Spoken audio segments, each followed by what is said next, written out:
aji mang yiw ji ci wayloroo ki ku amte ko ci turu abul baraka ak turu abdus samad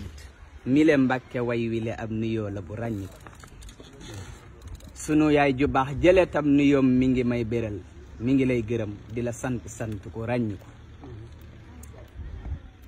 noo ngi lay ziyaar di la ñaanalaat gudd fante wér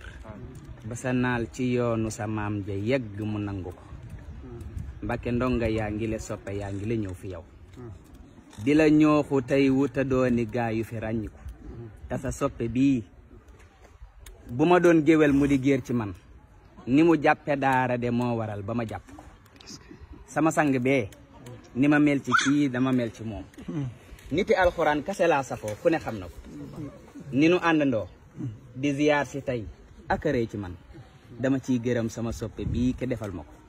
sant naa bu wér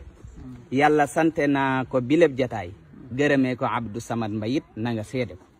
yàlla nang fi yàgg nu yàgg ànd di ñëw fi yow yàlla boo ma fàtte nde tur wi baara la jàpp ko ni ma soofe def ko amul xorom yàlla bu ma xañ wàcc waayu gaa ya nga jàppe daara ñu ràññ ko li le am nuyoo la bu jëm ci yow yàlla nang ci bég yàlla nang ci bég ba ma def ko sag di ko fàttali ko